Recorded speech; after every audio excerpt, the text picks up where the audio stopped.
lo que el problema 8 nos está pidiendo, ¿no? Que es un problema donde hay que aplicar el ángulo límite de reflexión total. Dice que tenemos un vidrio que para la luz roja tiene un índice de refracción de 1,51, mientras que para la luz violeta tiene un índice de refracción de 1,53. Esto es muy común, algunos medios transparentes tienen el índice de refracción, depende no solamente de cuál es el medio, sino también de qué tipo de luz es la que se está propagando. Cuando digo qué tipo de luz, lo que quiero decir es que depende de la frecuencia de la luz, o de la longitud de onda, que es una característica que se estudia en la óptica ondulatoria, no lo vamos a estudiar acá, pero lo que ocurre en la práctica es que con la luz visible, que los distintos colores de la luz visible tienen diferente índice de refracción en un mismo medio. Eso se llama medio dispersivo. Ahora vamos a aclarar un poquito. Dispersivo es cuando justamente lo que tenemos es que el índice de refracción cambia según el color de la luz que se está propagando, que es el caso que nos está diciendo el vidrio del problema 8. Bien, entonces, bueno, ¿qué es lo que dice? Primero dice, halle los ángulos límite de refracción total para el caso de que estos rayos incidan sobre la dioptra vidrio-aire. Recuerden que la dioptra es la superficie que separa dos medios transparentes con distinto índice de refracción. En este caso, el vidrio del aire. Como figura primero el vidrio, significa que estamos yendo del vidrio al aire, ¿no? ¿Está bien? O sea, estamos yendo del medio de mayor índice al de menor índice. Y después me preguntan qué es lo que me pasa si yo incido con un rayo de luz blanca sobre la dioptra con un ángulo de 41 grados. Bueno, primero vamos a ver la primera parte. Es decir, acá vamos al problema 8, acá lo tenemos. Estos son los datos que tenemos. Para la luz roja el índice N1 vale 1,51, para la violeta vale 1,53. Ven que es muy próximo el valor, pero es diferente. Cambia el segundo decimal. Esto, como les dije, se llama un medio dispersivo. Un medio dispersivo es un medio transparente que tiene diferente valor de índice de refracción según el color que tenga la luz que se propaga. Bueno, como el segundo medio es aire, el N2 vale 1, ¿no? Estamos en el caso acá, como este, ¿no? Como esta figura, así. Ahora bien, vamos a calcular los ángulos límites. Bueno, ¿cómo se calcula el ángulo límite? Lo vimos el otro día, ¿no es cierto? El seno del ángulo límite es N2 sobre N1, entonces hay que hacer el arcoseno de N2 sobre N1. Sería, para el caso de la luz roja, el ángulo límite para la luz roja es el arcoseno de 1 sobre 1,51. Si uno hago esa cuenta, les va a dar 41,47 grados. ¿Está bien? Para la luz violeta, si yo pongo 1,53 acá, este ángulo es levemente diferente. ¿Ven? En vez de 41,47 me da 40,81. Hay una diferencia pequeña, pero existe. Es decir, el ángulo límite para la luz roja es mayor que para la luz violeta. Eso tiene como consecuencia lo siguiente. Bueno, en primer lugar, ¿qué es lo que está pasando dentro de este vidrio? Como el índice de refracción para la luz roja es más chico que para la luz violeta, eso quiere decir que la luz violeta viaja más lento que la luz roja, porque tiene un índice de refracción mayor. Entonces, si yo considero una luz que es una mezcla de colores, por ejemplo, es lo que apunta el problema, acá la llaman luz blanca. En realidad la luz blanca es una mezcla de muchos colores, no solamente del rojo y del violeta. Es una mezcla de una cantidad muy infinita de colores, ¿no? Una gama continua. Pero vamos a suponer simplificadamente que esta luz blanca, entre comillas, fuera una mezcla de luz roja y luz violeta. ¿Está bien? Entonces yo incido con un rayo que tiene los dos colores. Tiene mezclados los dos colores. La velocidad de la luz es diferente para los dos rayos dentro de este medio. Y eso va a hacer que cuando incidan en la dioptra se van a comportar de manera diferente. ¿Qué es lo que pasa? Miren, el ángulo de 41 grados justo está en el medio entre estos dos. O sea, el ángulo de 41 grados es mayor que el ángulo límite para la luz violeta. Eso significa que la luz violeta se va a reflejar totalmente, porque estamos superando el ángulo límite. O sea, el rayo de la luz violeta, acá lo dibujé, sería este azul que dibujé acá, viene y se refleja totalmente, no hay rayo refractado, porque estamos superando el valor del ángulo límite. Sin embargo, el 41 grados es menor que el ángulo límite para la luz roja. O sea que para la luz roja sí va a haber un rayo refractado. O sea que la luz roja va a tener una parte que se va a reflejar y otra parte que se va a transmitir. Entonces, esto es lo que se produce, ¿ven? Como que se separan, ¿no? La luz violeta se refleja toda, la luz roja se refleja una parte y se transmite otra parte. ¿Qué es lo que se observa? Bueno, si uno mira desde abajo esto, si uno pone el ojo acá desde abajo y mira la luz transmitida, lo que va a ver es que esta superficie, que del lado de atrás está iluminada con luz blanca, no se ve blanca del otro lado, se ve rojiza. ¿Por qué? Porque la única luz que se transmite al otro medio es la luz roja. La violeta fue filtrada, fue reflejada completamente. En cambio, si yo lo miro del lado de arriba, lo que veo es que se reflejan los dos colores, pero ¿qué pasa? Como el violeta se reflejó todo y el rojo no, se reflejó solamente una parte de la intensidad de la luz roja se fue para el otro medio, entonces en el rayo reflejado predomina el violeta. Hay más luz violeta que luz roja, suponiendo que hubiera la misma cantidad de los dos, ¿no? La misma intensidad de luz roja que violeta. Cuando el rayo se refleja, va a haber menos intensidad de luz roja. ¿Por qué? Porque una parte de esa intensidad se fue al otro medio. En cambio, el violeta no, se reflejó todo. O sea que si yo lo miro de arriba, la superficie la veo con un color que predomina el violeta. ¿Está bien? O sea que veo distintos colores de la superficie según de dónde la mire. Si la miro del lado de arriba, la veo más violácea, si la miro del lado de abajo, la veo rojiza. ¿Está bien? Esto es la separación que se produce porque justo estoy incidiendo con un ángulo que es mayor que uno de los ángulos límites, pero menor que el otro. Cuando pasa eso, se separan los colores. ¿Está bien? Bien. La intensidad de los rayos de luz igual también depende del ángulo con que inciden en general, por más que no haya reflexión total. Lo que pasa es que eso nosotros no vemos porque es una cosa más complicada. Pero hay ecuaciones, que se llaman las ecuaciones de Fermat, que permiten, ecuaciones de Fresnel, perdón, que permiten calcular cuál es la intensidad de luz según el ángulo de inclinación. ¿Está bien? Pero bueno, eso a nosotros no nos interesa, solamente nos interesa qué es lo que pasa con cada rayo, ¿no? Bueno, ahí tenemos entonces el problema 8. ¿Se entiende este proceso? ¿Qué es lo que está pasando? Acá lo que tenemos es una aplicación de la reflexión total para uno de los rayos, el otro no, el otro se refleja y se transmite. Vamos al otro problema que sigue de la guía, que es el problema 9. El problema 9 dice que tenemos en el fondo de una piscina de 2 metros de profundidad llena de agua, se encuentra un foco que irradia luz en todas direcciones. Pregunta cuál es el diámetro de la mancha luminosa que se observa en la superficie. Es decir, vamos a ver qué es lo que quiere decir esto. Vamos a la pizarra de vuelta. Acá tenemos. Bueno, la idea es la siguiente. Esto es la pileta, la piscina. Esta línea celeste es el nivel del agua. Acá abajo hay un foco de luz. Ese foco de luz emite rayos en todas direcciones, que son estos que están en azul dibujados acá. ¿Está bien? Bien. Ahora, ¿qué es lo que pasa? ¿Ven que cada vez que trazo un rayo diferente, el ángulo de incidencia sobre la superficie va cambiando? A medida que considero un rayo más apartado de la dirección normal, mayor va a ser el ángulo de incidencia. En realidad el ángulo de incidencia es este mismo, ¿no? Vamos a dibujarlo acá. Es el mismo. Por ejemplo, si este rayo lo puse así, este ángulo es este, ¿no? El mismo ángulo, ¿no? El ángulo que forma este rayo con la normal es el mismo que forma acá la normal con el rayo, ¿sí? ¿Ven? Entonces, el ángulo de inclinación respecto a la normal es el ángulo de incidencia que tiene el rayo cuando incide en la superficie. Va cambiando según el punto donde pega. Fíjense una cosa, los rayos que pegan más lejos del centro, de acá, de la dirección normal, de la posición del foco, cada vez tiene un ángulo mayor de incidencia.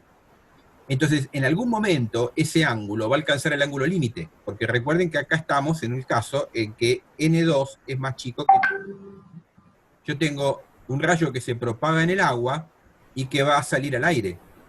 Entonces tenemos el caso en que se puede producir la reflexión total. Entonces lo que está dibujado acá son los primeros rayos que aparecen acá, son rayos que se refractan. Ven, acá están los rayos refractados, y este que marqué acá es justo el que tiene el ángulo límite. El que tiene el ángulo límite saldría justo así, ¿no? Paralelo a la superficie. Y a partir de ahí, si tenemos un rayo más apartado todavía, ese se va a reflejar totalmente.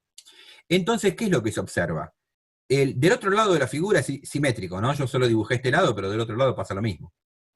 Entonces, en toda esta zona que va entre la posición del foco y donde pega el ángulo, el rayo que incide con el ángulo límite, ahí voy a tener rayos transmitidos. O sea, si yo miro de arriba, yo voy a ver iluminada solamente la parte central, o sea, que va desde la posición que está justo vertical sobre el foco hasta esta posición que corresponde al ángulo límite. Para el otro lado lo mismo, ¿no? Entonces, fuera de esta zona, o sea, de acá para la derecha y del otro lado simétricamente ubicado hacia la izquierda, voy a observar oscuridad, ya no voy a tener rayos refractados ahí. Entonces, para calcular cuál es el diámetro del disco que se ve, porque esto, lo que se ve es un disco, porque esto es un, digamos, visto de arriba, me daría, acá está, ¿no? Visto de arriba, lo que veo es esto, un disco de un cierto radio iluminado, y fuera de ese disco, oscuridad.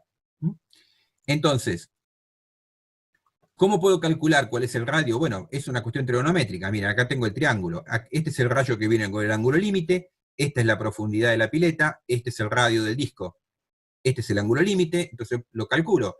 La tangente del ángulo límite, es el cateto opuesto sobre el adyacente, va a ser R sobre H.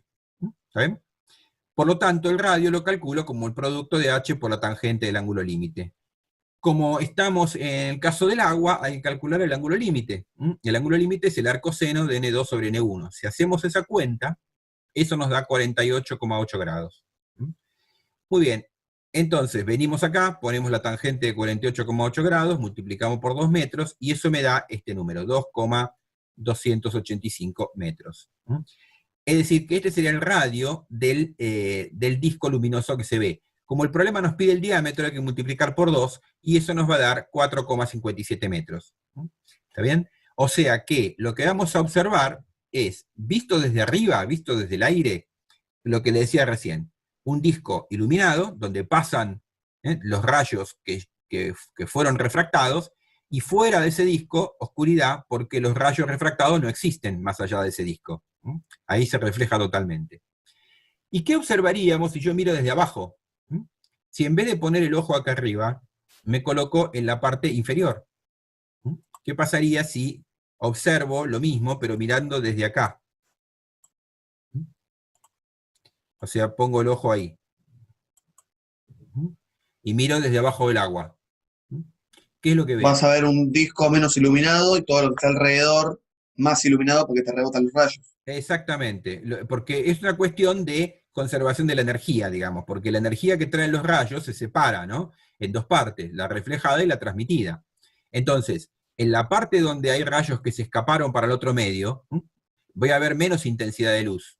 Estos rayos reflejados, como estos que estoy marcando acá, estos que están acá, que también corresponden a puntos donde hay rayos refractados, tienen menor intensidad de luz. En cambio, los que están fuera del disco se reflejan totalmente, entonces voy a tener una zona más brillante fuera del disco y una zona menos brillante dentro del disco. ¿Está bien? O sea, veo algo como complementario de lo otro. ¿Sí? O sea, la superficie la veo toda iluminada desde abajo, pero la intensidad de iluminación es diferente. Dentro del disco es más brillante que fuera del disco. ¿Está bien? Bueno, ahí tenemos entonces otra aplicación de este fenómeno de la reflexión total. ¿Sí? Que recuerden que este fenómeno solamente existe cuando el índice N1 es mayor que el N2, o sea, cuando el índice del medio desde el cual viene la luz es más grande que aquel hacia donde se dirige. ¿Está bien? Si no, si fuera al revés, no existe la reflexión total. Bien, bueno, vamos a mirar un poquito ahora, vamos a mirar un poco el problema 10, vamos a la guía primero. Eh, bien, vamos a la guía, vamos a leer lo que dice el problema 10. Dice, un espejo plano, bueno, esto no importa, tiene un espejo plano acá, yo voy a hacer una parte del problema en realidad, después lo terminan ustedes, Acá hay un espejo plano acá arriba, y hay un vaso que inicialmente está vacío y tiene una moneda en el fondo, y después le ponemos agua a una cierta altura, y entonces me queda la moneda en el fondo del vaso. La primera parte vamos a hacer. Dice, ¿dónde se encuentra la imagen dada por el espejo de una delgada moneda colocada en el fondo del vaso? En realidad lo que voy a hacer es solamente la parte de la moneda en el fondo del vaso. Porque primero vamos a observar qué pasa si yo, olvídense del espejo por un momento, vamos a observar qué pasa si yo tengo nada más que el vaso con agua y la moneda en el fondo, y yo miro desde arriba. ¿Qué es lo que pasa? Vamos a ver eso. Acá está el esquema. Este es el vaso, el nivel de agua, considero un punto cualquiera de la moneda que está acá abajo, y acá dibujé dos rayos. El rayo que sale normalmente, este rayo se refracta sin desviarse, y acá tenemos otro rayo que no tiene incidencia normal, y por lo tanto va, pues según la ley de Snell, como estamos en el medio N2 es menor que el N1, el rayo se va a alejar de la normal, ¿ven? Si acá uno quisiera dibujar la normal en ese punto, tiene que tener en cuenta que ahí la normal estaría por acá, digamos, ¿no? Perdón.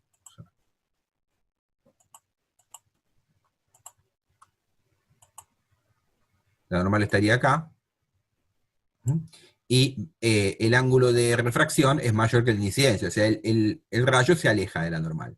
Al alejarse de la normal, fíjense que la prolongación del rayo corta a la prolongación del otro rayo que salió del rayo refractado. ¿Y dónde lo corta? En ese punto que está ahí. O sea que, mirando desde arriba, yo veo que los rayos parecen provenir de un punto que no está en el fondo del vaso, sino que está por ahí arriba. Esto es una imagen virtual, porque es una imagen que se forma con las prolongaciones de los rayos.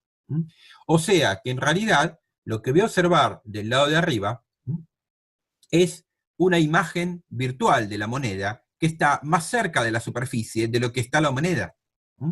Esto que está acá, la superficie de separación, es la dioptra, ¿no? Vamos a ponerla acá, dioptra plana. Dioptra, superficie de separación entre dos medios, que tiene forma plana, ¿no? Muy bien, entonces, ¿qué pasa? Se forma una imagen acá arriba.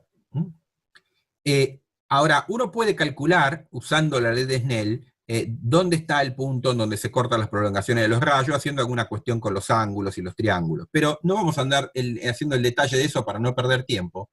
Lo que voy a hacer es, esto que les puse acá, es una formulita que permite calcular la posición de la imagen por una dioptra plana.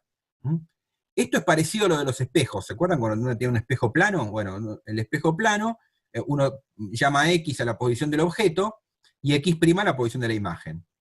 La diferencia es que si esto fuera un espejo, la imagen se produciría del lado de arriba. ¿Saben? Que de hecho, también hay una reflexión acá, ¿no? Porque siempre que hay una superficie de separación, una dioptra, es como lo vimos antes, siempre hay un rayo reflejado también. Pero no estoy teniendo en cuenta el rayo reflejado porque yo estoy viendo las cosas desde arriba, no estoy mirando de abajo. Si estuviera mirando desde adentro del agua, entonces sí, es como antes cuando estábamos mirando dentro de la pileta, ¿no? Entonces sí tendríamos que considerar los rayos reflejados. Pero acá tenemos que considerar el rayo transmitido. Entonces, si yo miro de arriba, lo que veo es una imagen virtual de la moneda ubicada a esta distancia X' de la dioptra. Bueno, la fórmula de las dioptras planas es esta. N1 sobre X, N1 es el medio donde está el objeto, ¿sí? N1 sobre X es igual a N2 sobre X'. Fíjense, la primera cosa que uno ve en esta fórmula es que X y X' tienen el mismo signo, siempre. ¿Está bien? ¿Sí? Porque N1 y N2 son positivos, X y X', si X es positivo, X' también va a ser positivo. O sea que la imagen virtual siempre está del mismo lado que el objeto. Fíjense que esto es al revés que en los espejos, ¿no? En los espejos, si la imagen me queda del mismo lado que el objeto, es real. Como pasaba, por ejemplo, en el espejo cóncavo, cuando uno ponía el objeto más lejos que el foco. Me daba una imagen real invertida. me quedaba del mismo lado que el objeto. En cambio acá es al revés. ¿Por qué es al revés? Porque acá no estoy teniendo en cuenta los rayos que se reflejan, sino los que se transmiten. Entonces, si la imagen está del mismo lado que el objeto, quiere decir que se cortaron las prolongaciones de los rayos transmitidos. En el espejo los rayos regresan, acá no regresan, siguen. Entonces, si estoy del lado del objeto, lo que tengo ahí, si la imagen está del lado del objeto, lo que tenemos son prolongaciones de los rayos que se cortaron en ese punto. ¿Está bien? O sea que en el caso de las dioptras, después vamos a ver también las lentes, vamos a ver ahora en un rato, cumplen esto, digamos. Si la imagen se forma del mismo lado que el objeto, es porque es una imagen virtual. Es al revés que en los espejos. Bueno, acá igual se puede definir el eje óptico de la misma manera, ¿no? Es decir, se pone en la dioptra, se pone el origen del eje óptico y positivo para el lado donde viene la luz, o sea, hacia abajo sería. El sistema de coordenadas es este, ¿no? El X es positivo para abajo, el X' también es positivo para abajo. Bueno, esto lo calculamos, despejamos el X', me da N2 sobre N1 por X. Como N1 vale 1 y N2 vale 1,33 porque estamos en el agua, ¿está bien? Al revés. Al revés, ¿no? A ver qué puse acá. X' es N2 sobre N1 por X, eso está bien, pero esto es al revés. N1 vale 1,33, ahí está. 1,33 y N2 vale 1. ¿Está bien? Está puesto al revés. Ahí está. Entonces, el cociente N2 sobre N1 es 1 sobre 1,33, eso da 0,75 más o menos, y acá tenemos la relación, ¿ven? Es decir, lo que tenemos es que la posición de la imagen es 0,75, la posición del, esto no está en escala, ¿no? Pero de la moneda, o sea, del objeto, de la moneda. Es decir, que, por ejemplo, si la moneda está a 10 centímetros de profundidad, yo en realidad si la miro de arriba la veo como si estuviera a 7 centímetros y medio. La veo más cerca del fondo. Esto todo el mundo lo vio alguna vez, ¿no? Cuando uno mira un vaso de agua, un vaso lleno de agua, lo mira desde arriba, parece que el fondo del vaso está más cerca de lo que realmente está. Eso es debido a que se produce este efecto debido a la formación de la imagen virtual. Lo que yo veo es la imagen virtual del fondo del vaso cuando miro a través del agua. Miro a través de la dioptra, no estoy viendo directamente el fondo del vaso, estoy viendo la imagen virtual del fondo del vaso producida por la dioptra, que es la superficie del agua. ¿Está bien?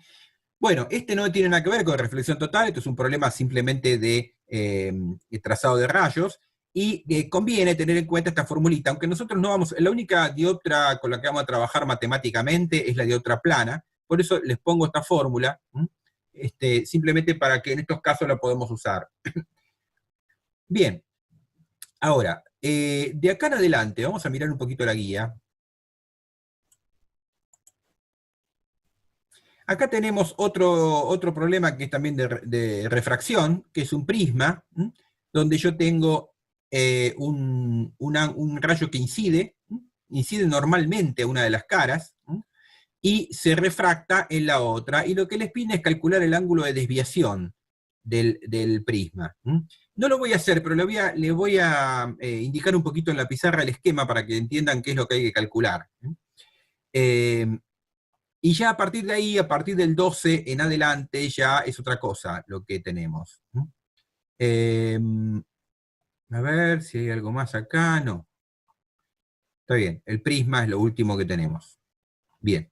Entonces vamos a mirar un poquito eso, no lo voy a hacer completo, pero vamos a mirar un poco cómo trabajar con el problema este número 11, el problema del prisma.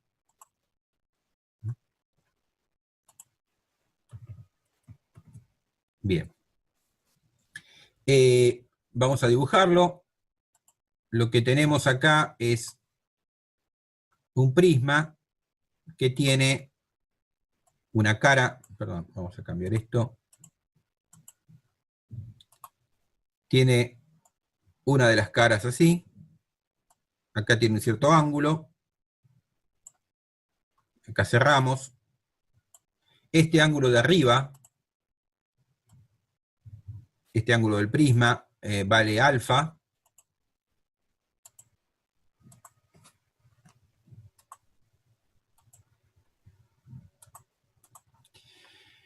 Entonces lo que tenemos es un rayo que incide, ¿m? Un rayo que incide de manera perpendicular, perdón, esto, ahí está.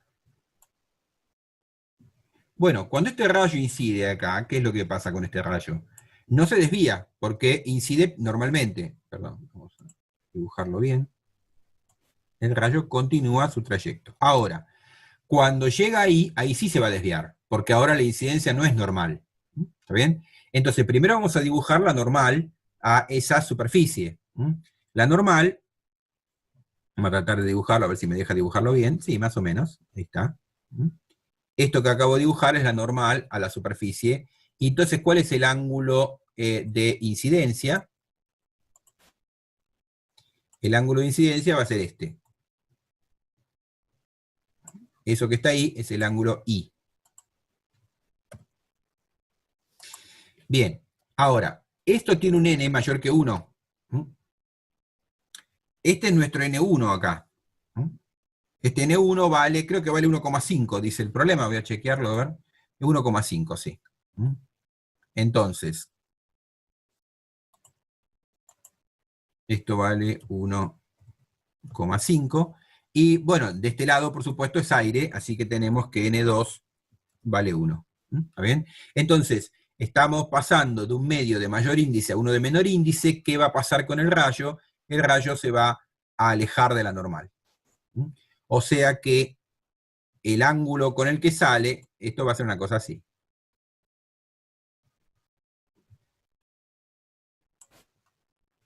¿Está bien? Bueno, y acá tenemos este ángulo, vamos a marcarlo, este ángulo, que ahí lo llaman beta. Beta es el ángulo de refracción, ahí lo llaman beta, yo lo voy a llamar R para que sea el mismo ángulo. O sea, en el problema lo llaman beta ese ángulo, pero es el ángulo de refracción ese. ¿Está bien? Ahora, ¿qué es lo que nos pide calcular? Lo que nos piden calcular es el ángulo de desviación del prisma.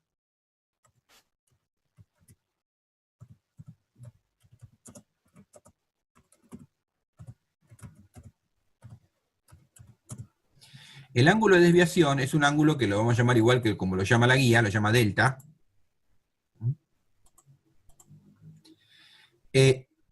¿Cuál es ese ángulo? Es el ángulo, vamos a marcarlo acá.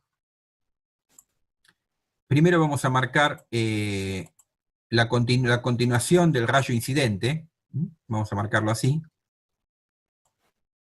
Esto sería la dirección que tenía el rayo incidente. Y el ángulo gamma, entonces, el ángulo de desviación, es el ángulo que forma el rayo refractado con la dirección que tenía el incidente. Ese ángulo que está ahí es el ángulo delta. Vamos a ponerlo acá.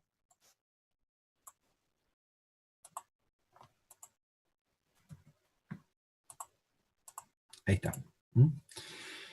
Bien, eso es lo que tienen que calcular. Entonces, bueno, ¿esto cómo lo hacen? El ángulo de refracción lo calculan por ley de Snell. ¿Cuánto vale el ángulo de incidencia primero en este caso? Esto es una cuestión de tener en cuenta los ángulos. Miren, ¿qué pasa con esto? Miren, vamos a analizar un poquito esto. ¿Cuánto vale el ángulo I? Esto que vamos a decir ahora va a servir para toda la materia, no solamente para óptica. Miren, ¿qué es el ángulo de incidencia? Es el ángulo entre la horizontal y la perpendicular a esta cara oblicua del prisma. ¿Está bien? Pero resulta que la horizontal es la perpendicular a la vertical. Y la normal acá es la perpendicular a esta cara del prisma, la cara oblicua. ¿Y no vale lo Entonces, mismo que alfa?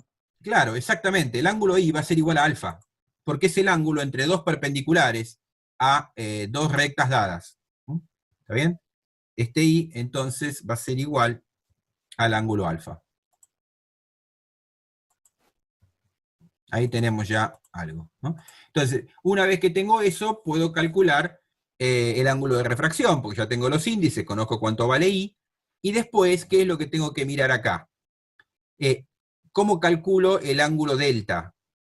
Bueno, todo esto es R. Ahora, ¿qué es la parte que está acá arriba? Entre la línea roja punteada y la de arriba. Y es el opuesto por el vértice del I. O sea que esto es I, lo que está del lado de arriba. O sea que de acá uno puede sacar que el ángulo R es la suma del ángulo de incidencia más el ángulo de desviación. ¿Está bien? ¿Ven?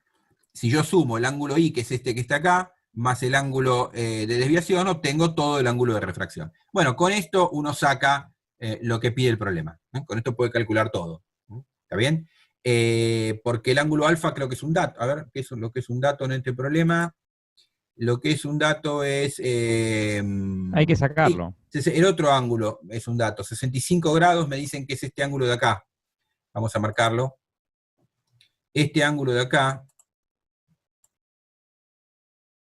vale 65 grados.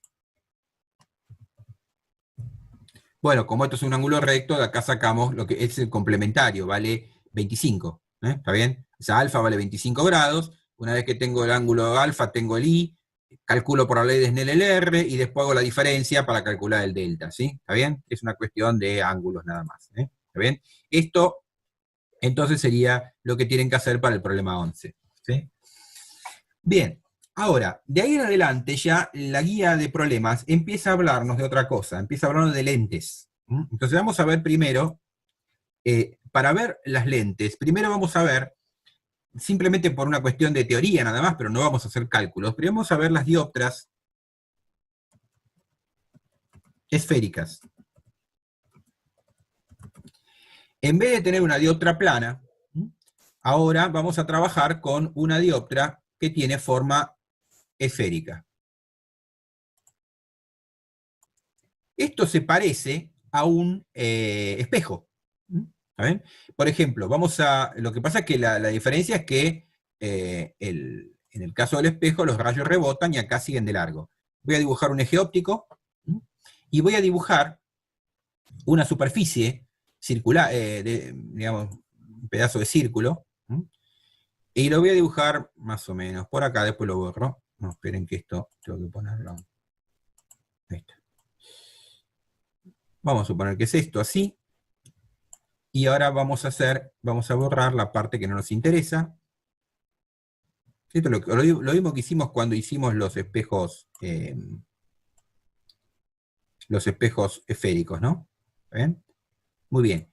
La diferencia es que esto no es un espejo, es una dioptra. Quiere decir que acá tengo un medio de índice N1 y del otro lado tengo un medio de índice N2. ¿Está bien? Entonces, esto se trabaja igual que los espejos. Es decir, nosotros lo que vamos a poner es una dirección positiva del eje X apuntando hacia donde viene la luz. Acá estaría el vértice de la parábola, perdón, el vértice de la dioptra esférica. Esto tiene un centro de curvatura también. ¿Está bien? Acá va a haber un punto, que no sé, por acá estará, no sé, vamos a marcarlo, no importa dónde está. Tenemos un punto por acá, que corresponde al centro de curvatura de la superficie de separación de los medios, de la dioptra esférica. Es una dioptra, pero con forma esférica. ¿Está bien? Bien, entonces, acá también, ¿qué es lo que va a pasar? Cuando viene un rayo, digamos, sobre paralelo a la dioptra, lo que va a ocurrir es que ese rayo se va a refractar. Ahora, ¿cómo se va a refractar? Eso depende de cómo sea la dioptra. Es decir, podría pasar, por ejemplo, que ocurriera esto que voy a dibujar ahora. Supongan que tenemos un rayo que incide así, paralelo. Siempre vamos a hacer lo mismo que hicimos en el caso de los espejos, vamos a hacer la aproximación paraxial, vamos a marcarlo acá. Vamos a marcar primero acá la línea que pasa justo por el vértice, que es la línea que uno tiene que tener en cuenta. La única diferencia es que con los espejos es que ahora el rayo no se refleja acá, sino que se transmite. Bien, y pueden pasar dos cosas. Puede pasar, por ejemplo, que el rayo haga esto.